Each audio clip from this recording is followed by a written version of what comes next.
Hello, my name is Hannah. I am one of the photographers and owner of Studio 121, and I'm here to save your day. What I wanted to do is put together a little tutorial of some troubleshooting. So if you find yourself in the position where you're at a photo shoot, I'm using over here, I'm shooting with Canon, but I'm using the CyberSync system for my transceivers, and I have some alien view lighting. And if you run into the situation where all of a sudden some of your lighting isn't working, I'm here to kind of help you with a step-by-step process, a process of elimination to figure out your troubleshooting of what's going on and why your unit isn't firing. So first of all, what we want to do is we want to make sure that we come to the back of the cameras over here, into the back of the lighting. First of all, we want to make sure that our power is on, okay? So you can see here, my power is on. I can tell that I'm connected to my power supply source because number one, I can clearly see it plugged into the wall. Number two, I know that my power is coming into here and up into my unit because the light here is on. So that tells me that my unit is receiving power. That's the first step, okay?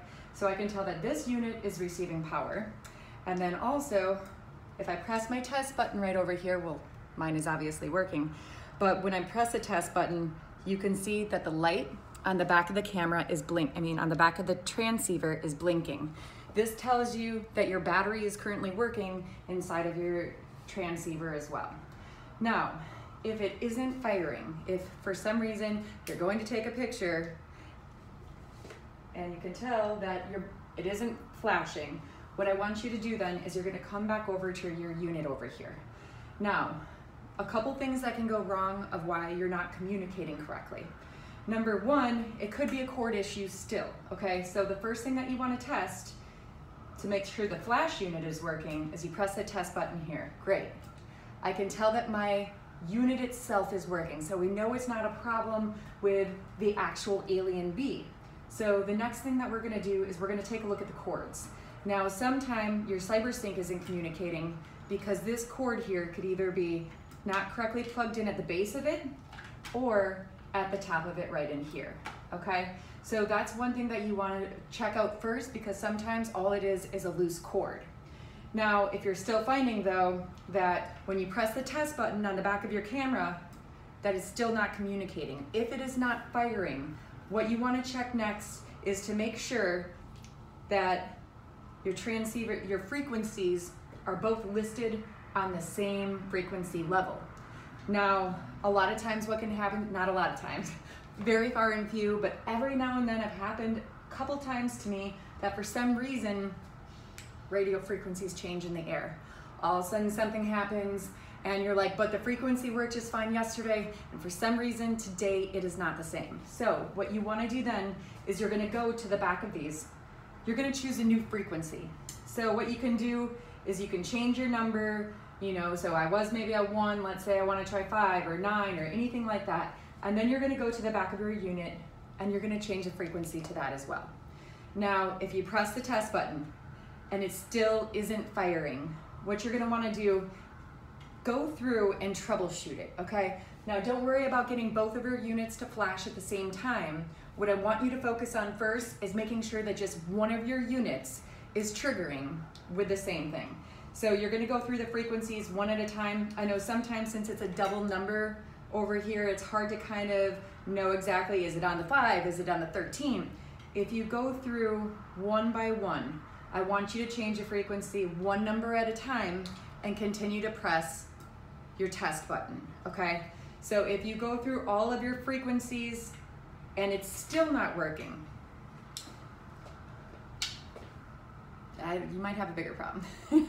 But another issue that it can be as well is simply, now if you do find that when you press the test button here, that it works, but then you go to take a picture and it's not working.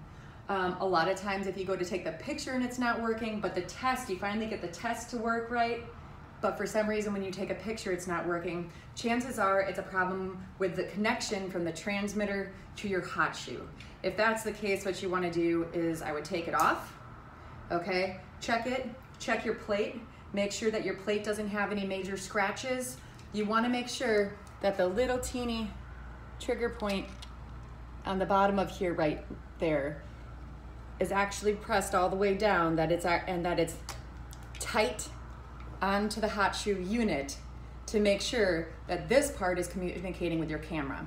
Because if this isn't firing, then you're having an issue with the actual hot shoe plate, which in those cases, sometimes you're gonna have to send your camera back in to have it repaired because there's a problem with the hot shoe.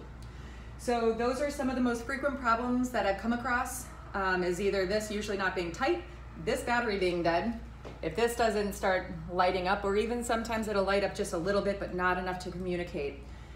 You want to try changing your battery, make sure it's fastened securely over here, make sure your numbers are aligned, make sure that everything is plugged in correctly. That should usually handle your problem. It's always check your power supply, check your cords, and that usually is going to help.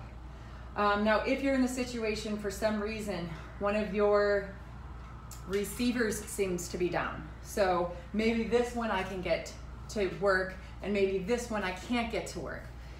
If you're in an emergency kind of situation, you have a cord go down or something, what I would suggest is what you can do is simply unplug one unit.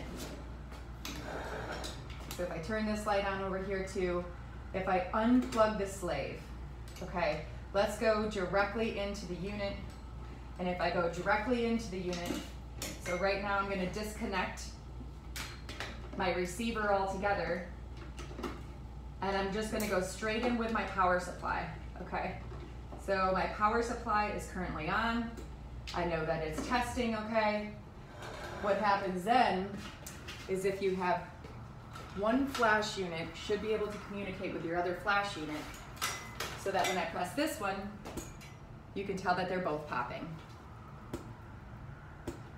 The important thing to know though is if this one isn't close enough to the other one, sometimes this light source needs to be able to reach this light source in order for this light to trigger this light.